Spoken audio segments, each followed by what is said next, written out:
Vou só dar um tempinho, tá? Pra ver se mais alguém entra. Às 21h03 a gente já começa, tá?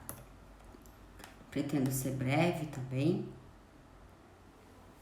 pra não ocupar muito tempo de vocês. Deixa eu olhar aqui meu volume.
Bem, gente, vamos começar. Seja muito bem-vindo, seja muito bem-vinda a essa live. Esse é o espaço que eu utilizo para a gente conversar sobre como que os exames laboratoriais eles podem te proporcionar mais credibilidade aí perante o seu paciente e como que você pode utilizar essa ferramenta para conseguir potencializar aí os seus resultados estéticos, né? Eu sou a Júlia Almeida e hoje nós vamos conversar sobre por qual exame que nós devemos iniciar aí com o paciente, né?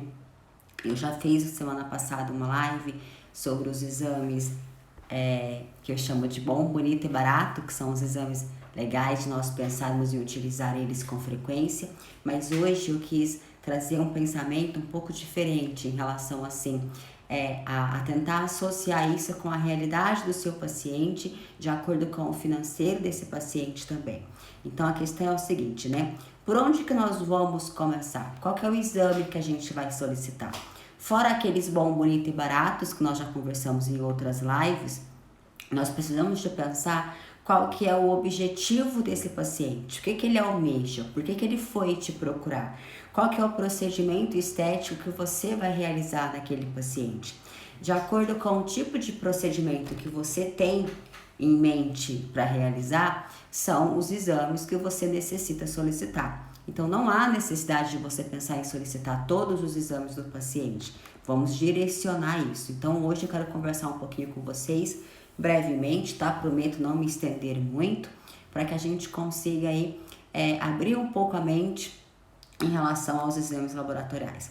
Então, depois que o paciente chega, que você faz aí uma anamnese, que você consegue descobrir qual que é o objetivo dele e qual que vai ser o seu plano de tratamento, aí você tem que solicitar exames baseados em cima daquilo. Por exemplo, eu anotei aqui algumas dicas para a gente conversar. Se o paciente vem procurando para mancha, né, para melasma, que hoje é algo muito comum, para você pensar em tratar esse melasma, para que esse melasma tenha uma resposta satisfatória, há necessidade de nós desinflamarmos esse paciente. E para isso nós precisamos de pensar em duas coisas, no fator nutricional e no fator inflamatório desse paciente. Por que o nutricional? O nosso corpo, o nosso organismo, ele é preparado para lidar com processos inflamatórios, para lidar com agentes oxidantes, para lidar com reações, com radicais livres, enfim. Então, só o fato de nós respirarmos, por exemplo, já faz com que o nosso corpo produza radicais livres. E quando nós temos um equilíbrio de nutrientes, o nosso próprio corpo ele consegue lidar com isso muito bem. Então, ele consegue produzir enzimas, que são chamadas enzimas oxidantes, que elas são utilizadas para poder reparar, aí, equilibrar, neutralizar esses radicais livres. E quando o nosso corpo ele está em desequilíbrio desses nutrientes, os radicais livres eles tomam uma proporção em desequilíbrio, que a gente chama de estresse oxidativo. Esse estresse oxidativo leva o paciente para um processo inflamatório. Consequentemente, esse processo inflamatório causa as disfunções de pele do paciente. Dentro delas, a mais comum e as que os pacientes mais reclamam são as manchas, diferentes tipos de manchas, diferentes tonalidades de mancha, principalmente aí entre o melasma. Então, para a gente conseguir pensar em tratar o melasma de uma forma que ele seja satisfatório e duradouro, nós precisamos verificar o quanto que esse paciente está inflamado e precisamos também repor todos os micronutrientes que esse paciente necessita. Nós não vamos conseguir desinflamar esse paciente se nós não repormos esses nutrientes. E, consequentemente, nós não vamos conseguir recuperar esse melasma do paciente se a gente não fizer esses ajustes antes. Hoje em dia, nós temos excelentes cosméticos que eles podem ser usados com melasma e que dá um resultado muito bom. Os cosméticos estão cada vez melhores e eles têm sim a capacidade de poder clarear um melasma. Portanto, se nós não prepararmos o organismo do paciente, se não desinflamarmos, não nutrirmos esse organismo de acordo com os oligoelementos necessários, de acordo com a horta molecular, esse melasma não vai ter um resultado positivo por um bom tempo. Então, ele responde bem ali durante aquele período que o paciente está usando o cosmético, geralmente ele dá uma clareada, mas o paciente cessou o uso do cosmético, aquele melasma tende a voltar. Por quê? Porque o corpo, ele está ainda inflamado, ele está ainda com excesso de radicais livres, ele está precisando aí de fazer esse controle, fazer esse equilíbrio. Então, se vocês querem ter uma resposta positiva com o melasma, avalie o perfil nutricional desse seu paciente e avalie também o perfil inflamatório, tá? Para que a gente consiga ter uma resposta satisfatória. E lembrando que o melasma, ele gasta aí uns 30 anos para aparecer no rosto do paciente. E você não vai conseguir eliminar esse melasma em tempo recorde. Então, da mesma maneira que ele demorou muito tempo para aparecer, para que você consiga ter uma resposta satisfatória e duradoura, você também vai precisar disso, de um tempo maior, para você conseguir neutralizar isso daí, tá? Então, fica aí a dica pro melasma, perfil nutricional e o perfil inflamatório, tá bom? Tratamento de redução de gordura localizada. Também é uma queixa muito comum. Nós recebemos muitos pacientes, né, que têm aí essa disfunção e que querem procurar uma ajuda.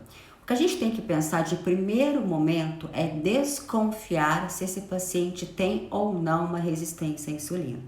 Pacientes que estão um pouquinho acima do peso, eu disse um pouquinho acima de peso, eu nem disse com sobrepeso, tá? São pacientes que têm uma tendência a estar inflamados e, consequentemente, isso gera uma resistência à insulina. Então, o paciente quer fazer um tratamento para gordura localizada, nós precisamos sim nos atentarmos e ficarmos desconfiados de uma resistência à insulina, então vale a pena investigar isso do paciente. Outra coisa que nós precisamos avaliar é o perfil lipídico desse paciente, perfil hepático e perfil renal. Por quê? Se porventura esse paciente ele já estiver com uma incidência, iniciando aí um processo de resistência à insulina ou já elevado em resistência à insulina, partindo já para um pré-diabetes do tipo 2, se a gente entra com tratamento de gordura localizada, nós vamos, durante um período curto de tempo, mas nós vamos submeter esse paciente com mais lipídios na corrente sanguínea. Esse excesso de lipídios na corrente sanguínea, ele estimula um processo inflamatório. Se esse paciente já está tendo uma resistência à insulina, o processo inflamatório vai fazer com que a resistência à insulina se torne mais agravante. Geralmente, o procedimento de gordura localizada, ele nunca é feito em uma sessão única. Normalmente, de acordo com algum protocolo, de acordo com o profissional, ele pode ser feito uma vez por semana ou de 15 em 15 dias. Comumente mais de 15 em 15 dias, né? Então, pensa que você vai estar ali constantemente de 15 em 15 dias, submetendo esse paciente a ter altos níveis de lipídios na corrente sanguínea. Isso vai sim estimular um processo inflamatório, consequentemente você pode potencializar, agravar o caso de resistência à insulina, se esse paciente tiver uma tendência a ter resistência à insulina, a ter aí o diabetes do tipo 2. Outra coisa que nós temos que pensar em avaliar esse paciente é tanto o perfil renal quanto o perfil hepático. Por quê?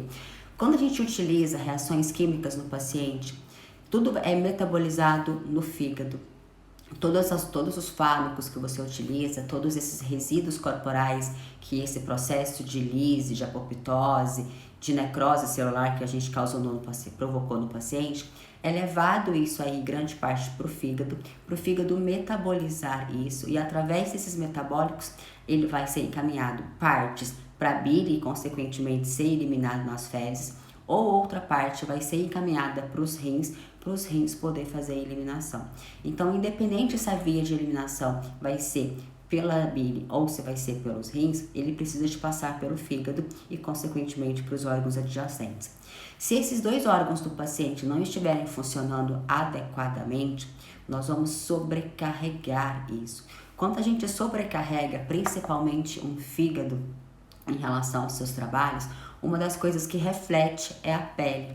Então, se o fígado já está, por exemplo, não funcionando tão bem, ou já está com um acúmulo de gordura no fígado, e você dá uma sobrecarga de metabólicos para ele conseguir trabalhar, ele não consegue exercer totalmente a sua função, e isso responde na pele, aumentando as disfunções. Então, esse paciente pode vir a ter, nesse momento de tratamento de gordura localizada, ele pode vir a ter mais acne, queda de cabelo, pode vir a ter mais manchas. Tudo isso consequência de um processo inflamatório mais forte que você está submetendo esse paciente.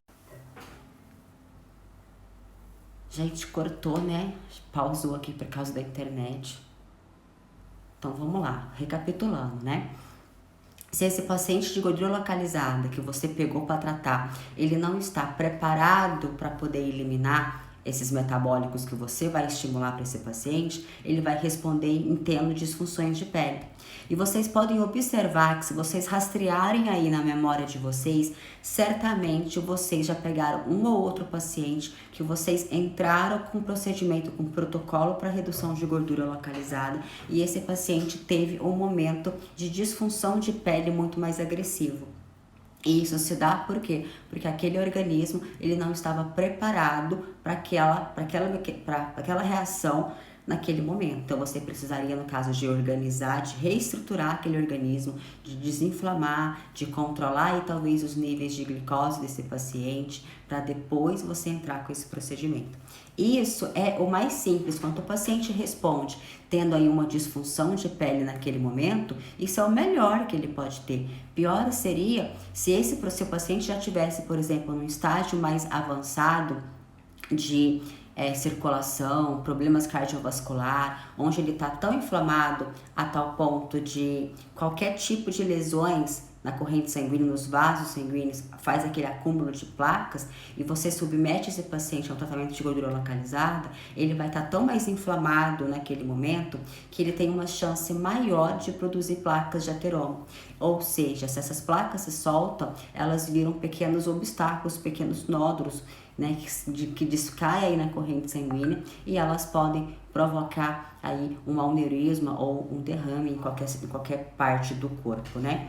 Lembrando que a diferença do aneurisma e do derrame é assim: se a gente tem um coágulo, um obstáculo, enfim, uma placa, que ela tampa, obstrui um vaso sanguíneo, esse vaso sanguíneo tem duas opções. Quando você obstrui ele causa isquemia na parte da frente, na continuidade desse vaso, ou a pressão do sangue foi tão grande naquela região e como ele estava obstruído, o vaso sanguíneo rompeu. E quando isso se rompe, é um derrame. Então, tanto o aneurisma quanto o derrame, ele pode ser provocado, sim, por causa desses pequenos coágulos, desses obstáculozinhos que a gente pode desprender do vaso sanguíneo do paciente. Então, a gente tem que pensar em o paciente como um todo, porque se porventura o paciente sofre, por exemplo, um infarto, ou ele vai até a óbito, por exemplo, dias depois que você manipulou esse paciente por causa de um procedimento de gordura localizada, às vezes você não vai nem se tocar ou perceber que você foi o responsável, que você favoreceu isso, né?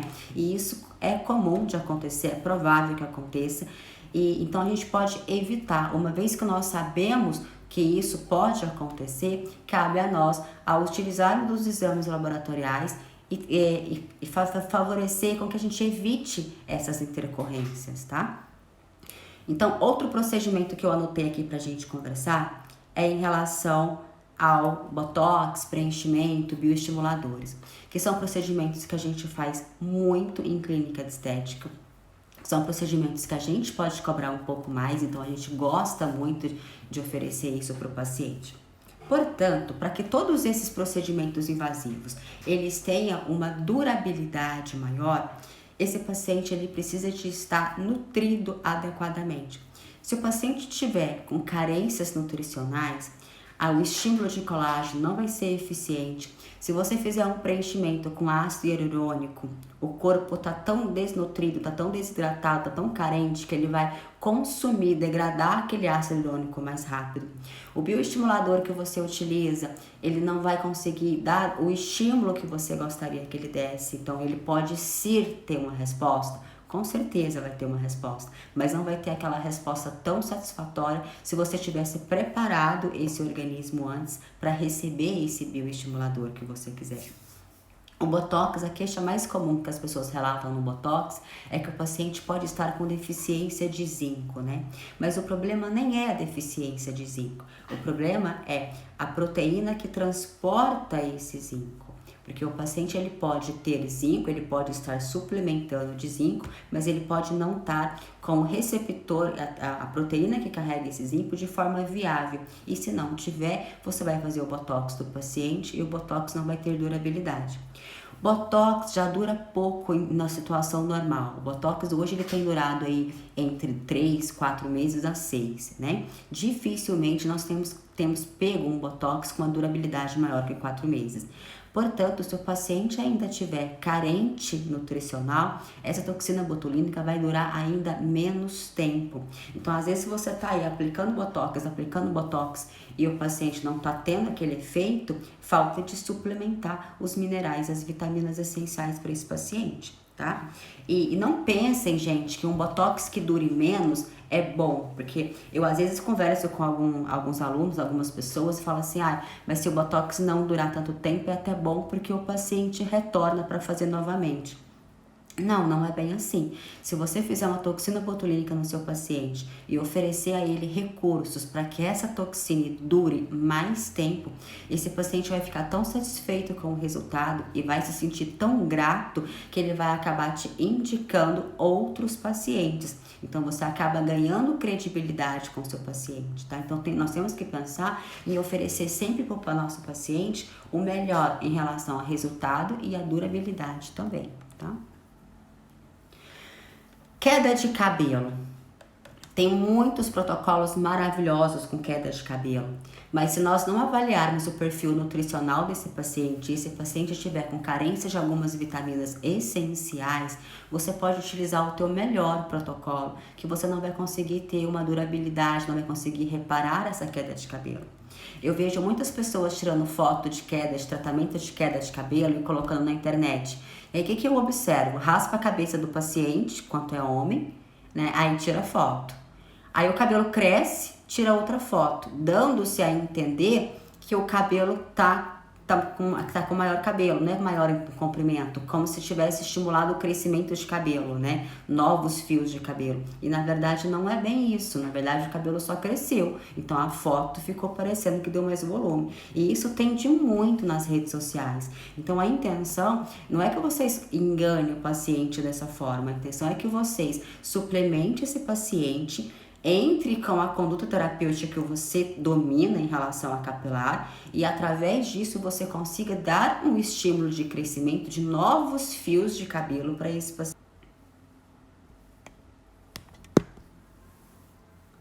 paciente, tá? Então, quando vocês forem tratar queda de cabelo, gente, pensa em pedir sim o perfil nutricional desse paciente. Outra coisa que vocês podem pensar também em pedir a enzima 5-alfa-redutase. Pacientes mulheres, homens também, né? Mas pacientes que geralmente têm queda de cabelo, eles têm duas vertentes. Uma é nutricional e outra quando eles têm a enzima 5-alfa-redutase, que ela está muito potente. O que essa enzima ela faz? Ela pega a testosterona e converte a testosterona em dihidrotestosterona. A dihidrotestosterona é uma testo muito mais potente, ela é muito mais forte e ela causa acne, aquela famosa pochete aí no abdômen, ela faz com que nós tenhamos queda de cabelo. Mulheres que têm calvície muito acentuada, que vocês já avaliaram o perfil nutricional desse paciente, é legal avaliar o nível de testosterona e dosar também a 5-alfa-redutase, a dihidrotestosterona e a 5-alfa, porque essa paciente, nós temos, a testosterona, gente, ela é um hormônio tanto masculino quanto feminino, os dois sexos possuem esse hormônio. Portanto, no homem, ela é muito mais presente, a concentração dela é muito maior, tá?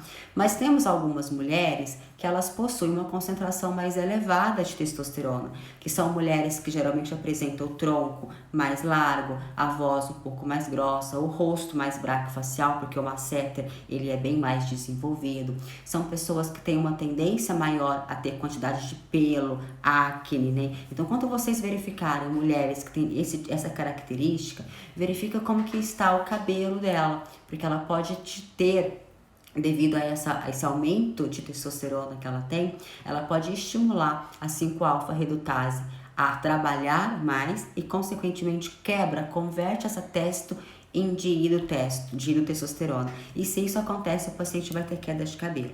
Se o paciente estiver tendo esse desvio de metabolismo, você pode fazer qualquer procedimento que você quiser, que você não vai conseguir reparar essa substância, não vai conseguir fazer com que essa paciente produza cabelo. Uma vez que você avalie isso através dos exames laboratoriais, você vai ter recursos através da ortomolecular de suplementar esse paciente de modo que você consiga inativar a 5-alfa-redutase. Então, se for problema hormonal a nível de testosterona, você será capaz de resolver.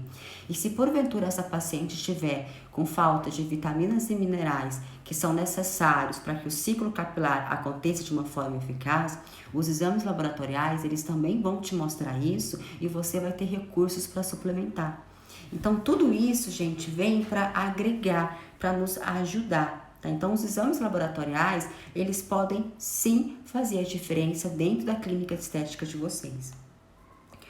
O exame que eu coloquei aqui é em relação ao envelhecimento de uma forma geral, tá? Nós precisamos de pensar também em avaliar o cortisol desse paciente. De todos os pacientes? Não, com certeza não é de todos. Mas a gente sente quando o paciente ele entra na nossa sala e que parece que ele está muito estressado. Quando eu falo muito estressado, gente, isso pode ir aos dois extremos. Tem paciente altamente deprimido que tem cortisol alto. Tem paciente altamente agitado, ligado no 220, que sofre de ansiedade, que tem cortisol alto. Então, os dois extremos a gente precisa de avaliar. Aquele paciente que senta na sua cadeira e ele começa a desabafar com você, como se você fosse psicólogo dele, que você percebe que aquele paciente está precisando conversar. O paciente não está conseguindo dormir, relata noites de insônia, não está conseguindo se alimentar bem, ou tem preferência por alimentos inflamatórios. Esse paciente é um paciente que certamente está tendo um aumento de cortisol.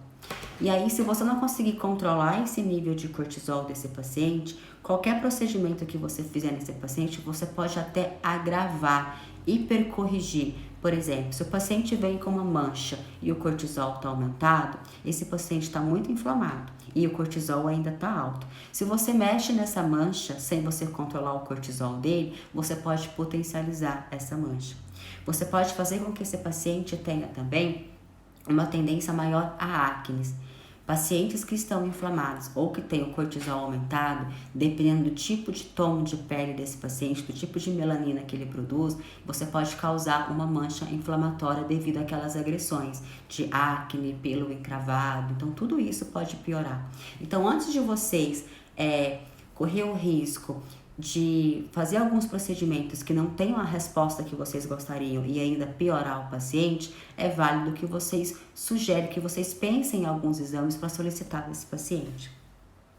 Por último, em relação aos procedimentos estéticos que eu anotei aqui para a gente não deixar de conversar, é o PRP, que é o plasma rico em plaquetas. Muitas pessoas têm utilizado o plasma rico em plaquetas, até porque por se tratar de um procedimento que ele é pouco contraindicado e ele não tem reações adversas ao paciente. Portanto, o que é o plasma rico em plaquetas, né? é literalmente rico em plaquetas. Por quê? Porque as plaquetas, elas são células no nosso sangue que elas são capazes de produzir fatores de crescimento. Nós necessitamos desses fatores de crescimento para dar alguns estímulos no nosso corpo e direcionar isso para o tratamento que nós queremos. Então, eu, de uma maneira muito grosseira, eu costumo falar que os fatores de crescimento são como se fossem células mágicas, onde eu coloco elas numa região e elas executam o papel que eu quero. Por exemplo, eu quero que elas cicatrizam uma ferida. Então, se eu coloco o fator de crescimento lá naquele machucado, essas células vão reconhecer o território que elas estão, elas vão entender que elas precisam providenciar uma cicatrização e automaticamente elas vão transformar e favorecer aquela região com uma cicatrização mais rápida. Se eu coloco esse plasma, esse bioestimulador, o fator de crescimento, numa região onde o paciente tem muita acne, está muito inflamada, essas célulazinhas mágicas, elas vão reconhecer que elas estão numa situação, num lugar que estão muito inflamado e, consequentemente, vão conseguir recuperar aquela região. A mesma coisa acontece para queda de cabelo, para estímulo de colágeno, em tudo. Então, os fatores de crescimento, de uma maneira muito grosseira, são célulazinhas mágicas que você coloca onde que você quer que elas atuem e elas têm a capacidade de transformar nas células daquele sítio e ter a resposta que você quer. Portanto, o plasma rico em plaquetas, ele é o quê? Ele é o sangue do paciente que a gente coleta e nós pegamos a melhor parte desse sangue e utiliza nos procedimentos que nós queremos, tá? Agora, se esse paciente estiver com uma plaquetopenia, por exemplo, a sua resposta, o seu plasma rico em plaquetas não vai ter uma resposta satisfatória, porque esse paciente está tendo uma pouca produção de hemácias, de plaquetas. Eu já tive casos em fazer PRP, geralmente eu sigo alguns protocolos, de até uma vez por mês eu faço o PRP. Às vezes de 15 em 15, mas às vezes de uma vez por mês. E em alguns pacientes respondem muito bem e outros pacientes não respondem bem. E isso acontece por quê? Porque o sangue dos pacientes são diferentes. Tem sangue que estão mais nutridos, que estão compostos com todos os seus minerais necessários, que o nível de água e hemácias estão equivalentes. Tem alguns outros tipos de sangue que eles estão carentes em nutrientes, que eles estão muito concentrado ou pouco concentrado. Então, essas variações do estilo de sangue do paciente, isso interfere, reflete diretamente no nosso procedimento de um plasma rico em plaquetas. Então, antes de vocês executarem o procedimento de um plasma rico em plaquetas, é válido vocês pensar em pedir um hemograma desse paciente para avaliar como que estão as células sanguíneas, a concentração dessas células sanguíneas. Lembrando que no hemograma a gente consegue verificar um pouco dos fatores nutricionais, conseguimos avaliar processos inflamatórios e conseguimos ver também a concentração de plaquetas desse paciente. Se vocês pegarem um paciente que tem aí, por exemplo, uma anemia e esse paciente tem aí uma baixa produção de plaquetas, vocês não vão ter uma resposta tão favorável do PRP. E por que vocês devem de solicitar pelo menos um hemograma antes de fazer o PRP? Para que você consiga ajustar o metabolismo do paciente, para que você consiga, consequentemente, potencializar o seu resultado. É muito frustrante quando a gente pega um paciente, que a gente segue todo aquele protocolo que nós estamos habituados e que nós não tenhamos um resultado satisfatório. Então, tudo isso pode ser planejado, tá? Pode ser estudado e elaborado para que os seus resultados eles sejam melhores. Então, aqui são alguns exemplos de alguns exames que eu coloquei para vocês. Então, assim, por onde que vocês vão começar? Né? A questão da live, o tema da live é por onde vocês vão começar. E só para resumir, que vocês compreendam o meu raciocínio, não existe uma receita de bolo, uma regra clara e objetiva que você obrigatoriamente precisa de começar por X coisa ou por Y coisa. Os objetivos que o paciente tem são diferentes. Cada corpo é diferente, cada metabolismo é diferente. Então, de acordo com a necessidade do paciente e de acordo com o que você tem de recursos no seu consultório, no seu espaço para oferecer para aquele paciente, é um analito diferente que você vai avaliar, tá? Então, de uma maneira geral, os exames mais solicitados que eu peço são aqueles exames que eu apresentei para vocês numa live passada, que são os bons, bonitos e baratos. Aqueles exames são excelentes para nós termos um início, para a gente começar a avaliar esses pacientes de uma forma geral. Portanto, cada procedimento que vocês vão fazer, que vocês pretendem realizar, eles têm uma necessidade e uma avaliação individual, tá? Então, aí eu quis hoje apresentar para vocês algumas dos procedimentos estéticos que nós mais utilizamos, que nós mais executamos dentro de uma clínica, para que vocês consigam ir abrindo já os horizontes e pensar, nossa, então eu vou fazer tal procedimento, é bacana que eu comece a avaliar o paciente dessa forma, né? E comece a trazer isso para a sua realidade. E vocês vão ver que quando vocês começarem a avaliar o paciente através dos exames laboratoriais, que vocês suplementarem esses pacientes e causar uma homeostase ali no organismo desse paciente, todo e qualquer procedimento que vocês fizerem terão uma resposta muito mais rápida e um resultado muito mais duradouro. E isso é muito bacana, tá? Por fim, assim, dentro das observações que eu anotei aqui pra gente conversar, eu gostaria que vocês ficassem muito atentos aos pacientes bariátricos, né? Eu não sei se vocês têm o hábito de receber pacientes bariátricos ou não, mas a tendência é que cada vez mais aumente o número de pacientes bariátricos. Isso porque nós estamos evoluindo para uma obesidade, então muitos pacientes hoje já estão partindo aí para a cirurgia. E qual que é o problema dos pacientes bariátricos? Esses pacientes têm uma dificuldade maior de absorção de nutrientes. Então, são pacientes que são mais vulneráveis a ter disfunções de pele, são pacientes que podem estar mais constante com anemia, são pacientes que vocês vão ter mais dificuldade de produzir colágeno e elastina desse paciente. Isso tudo porque ele vai estar realmente com essas carências nutricionais. Então, receber um paciente bariátrico na clínica de vocês, se esse paciente estiver fazendo um acompanhamento com um nutricionista ou com um nutrólogo, bacana, só pede os exames que provavelmente ele vai ter já alguns exames recentes para vocês avaliarem e dar uma olhada em como que está o metabolismo dele. Se porventura for um paciente que não está em acompanhamento com outro profissional, vale muito a pena vocês pedirem a avaliação nutricional desse paciente. E sim, vocês vão precisar suplementar esse paciente sim, se você quiser que ele responda bem aos seus procedimentos. Caso ao contrário, vai ser um paciente que vai ser mais envelhecido. Um paciente bariátrico que ele não está repondo os minerais e as vitaminas essenciais, é um paciente que vai ter um envelhecimento muito precoce. Eu falo que o envelhecimento celular desse paciente é muito maior. Então vale a pena a gente investigar, tá bom? Então, o maior benefício da gente para solicitar os exames dentro de uma rotina de estética é que a gente vai passar a ter mais credibilidade com o paciente. E eu falo muito em credibilidade, porque eu cito muito essa palavra.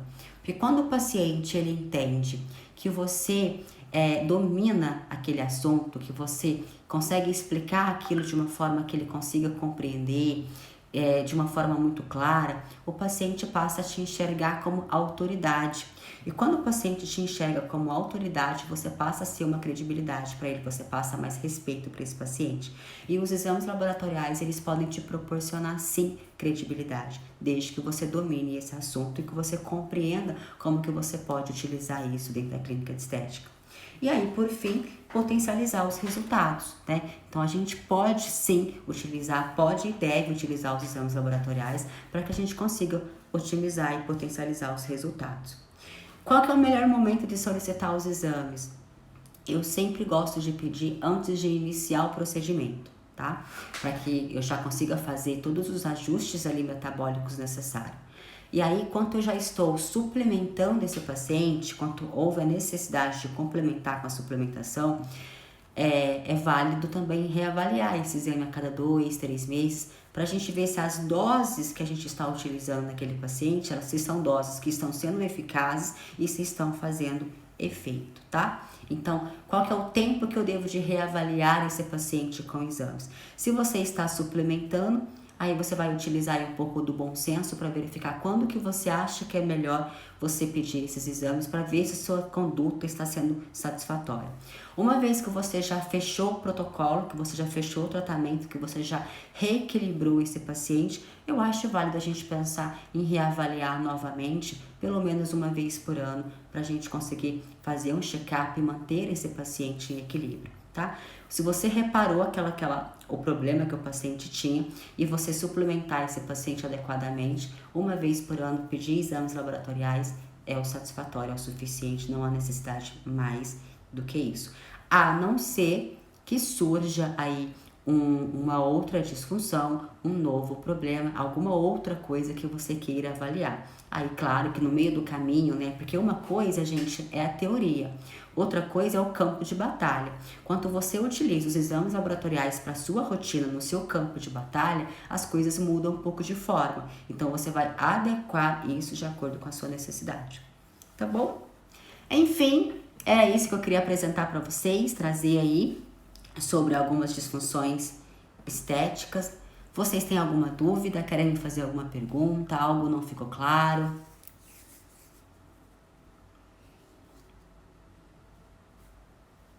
Tudo bem, então? Vou finalizar. Muito obrigada pela companhia de vocês. Espero contar com vocês nas próximas lives e qualquer dúvida é só me chamar, tá bom? Sentiu falta dos cachorrinhos, Gleidson? Ah, estão aqui perto de mim, dormindo hoje, tudo dormindo. Mas outros dias eles vão latir, com certeza. Beijo, fica com Deus, até a próxima.